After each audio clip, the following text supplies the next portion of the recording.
je propose d'aller sur la question du comportement alimentaire. Et ça va nous amener à réfléchir à ce qu'est la norme.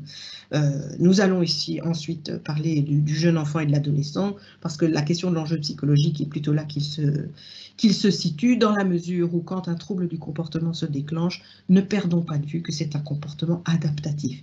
Alors c'est un comportement d'adaptation inadapté, puisqu'il produit du problème plus que de la solution, mais c'est un élément de compréhension du fonctionnement de la personne et de sa souffrance. Mais donc, quelle serait la normalité? Quand on y réfléchit bien, c'est quoi une relation à la nourriture normale?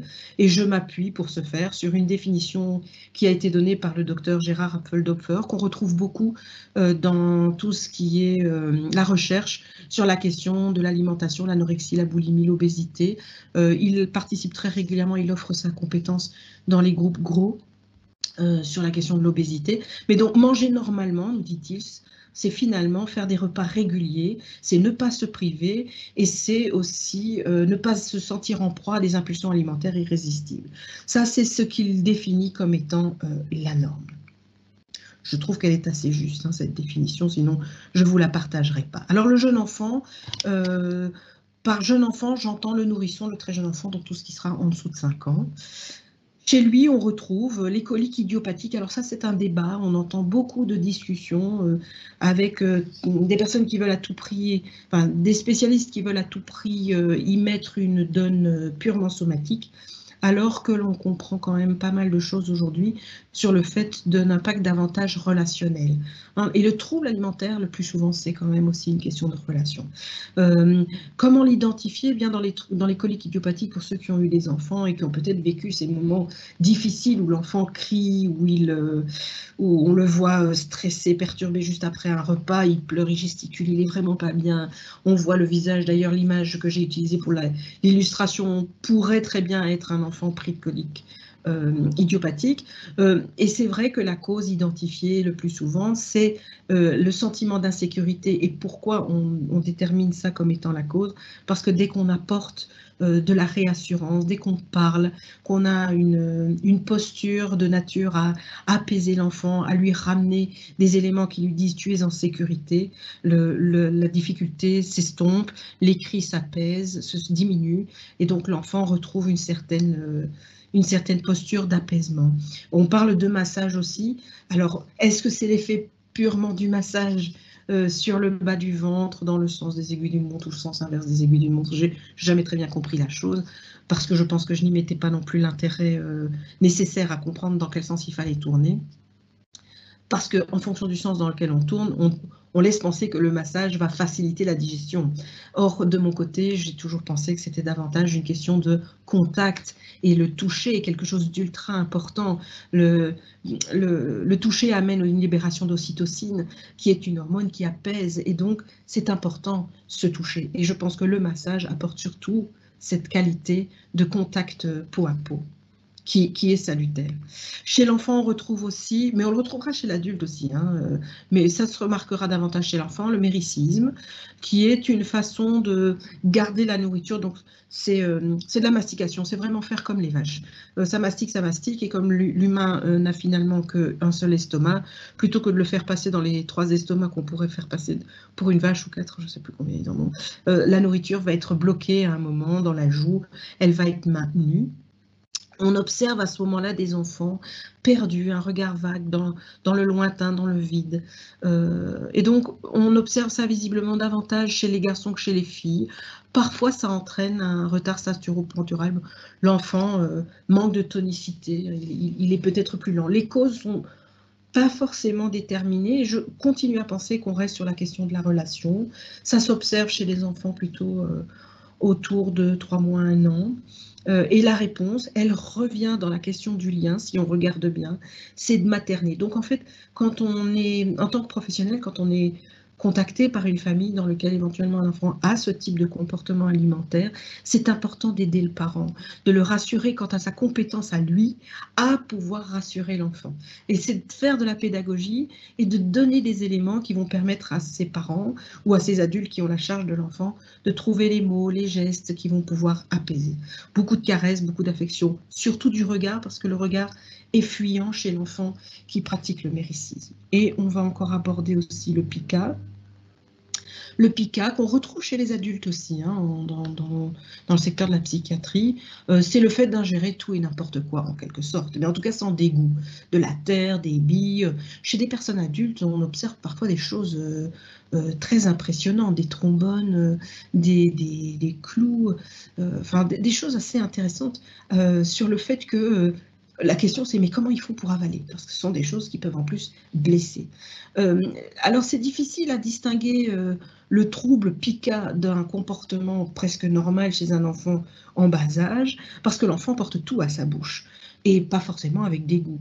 Donc, il y a le côté porter tout à sa bouche parce que c'est l'âge qui fait qu'on porte tout à sa bouche. Et puis, parallèlement, il y a le même comportement qui sera davantage observé dans un moment où l'enfant est angoissé, où il est dans un sentiment d'insécurité, parce que c'est ce mouvement-là, alors, d'ingérer des éléments étrangers qui vont produire une réassurance pour lui. C'est un comportement adaptatif, souvenez-vous, le trouble alimentaire, comportement adaptatif. Alors, évidemment, on a réfléchi les causes, métaboliques surtout, en disant que ça manque de fer, de zinc, un enfant qui consomme comme ça, parfois un retard développemental ou mental. Certes, mais alors, est-ce qu'on est sur le trouble alimentaire ou simplement un enfant qui ne comprend pas les codes dont on a parlé tout à l'heure? C'est très particulier, hein, ces troubles-là chez l'enfant. Parfois, on est sur le terrain aussi d'un trouble psychiatrique. L'âge, c'est davantage, ça va être étrange si ça apparaît au-delà d'1 an, parce que l'enfant, tout doucement, commence à abandonner des comportements de réflexe où on met tout à la bouche. Donc, c'est davantage à partir de ce moment-là qu'on va commencer à s'intéresser au questionnement de est-ce qu'on n'est pas sur un pica. La réponse, toujours la même, présence bienveillante, d'essayer d'être dans la parole, dans le regard, dans le geste, dans la présence finalement douce, rassurante pour l'enfant. Parfois, on met en place du TCC parce qu'on estime que le pica est un comportement appris. Ça laisserait penser qu'on n'a pas interdit à l'enfant de produire ces comportements-là. C'est un sujet vaste et qui fait débat en général entre les professionnels. Et puis la sacro-sainte anorexie.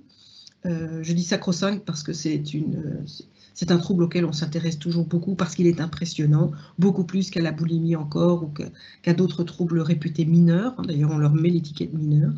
L'anorexie précoce, j'ai eu une fois, en 25 ans de pratique professionnelle, une maman qui est arrivée avec son bébé de 9 mois, sur lequel les équipes pédiatriques avaient placé le diagnostic de l'anorexie précoce.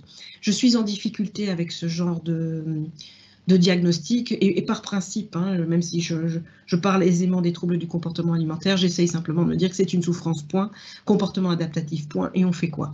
Mais puisqu'il faut parfois mettre des étiquettes juste pour qu'entre professionnels on se comprenne, l'étiquette d'anorexie précoce chez le mineur d'âge ou chez les tout petits comme ça, le nourrisson en tout cas, me pose souci. Pourquoi?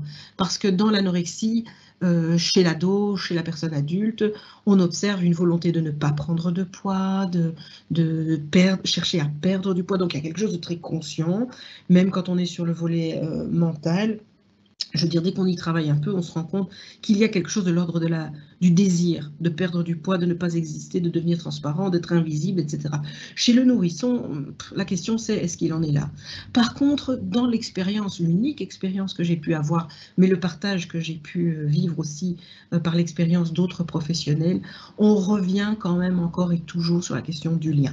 Mais donc, on va poser le diagnostic d'anorexie précoce quand on est sur la présence d'un nourrisson, d'un tout petit, qui va refuser de s'alimenter, qui va refuser de boire, qui va régurgiter systématiquement. Donc on n'est plus seulement sur la régurgitation ou du reflux gastrique, d'acidité gastrique, c'est simplement du vomissement. Hein. L'âge, ça peut commencer à partir de quelques semaines. Je vous dis, moi j'ai accompagné pendant 9 mois une famille où la petite fille souffrait de ce trouble et diagnostiqué en tout cas comme tel à 9 mois. Donc on a beaucoup travaillé le lien.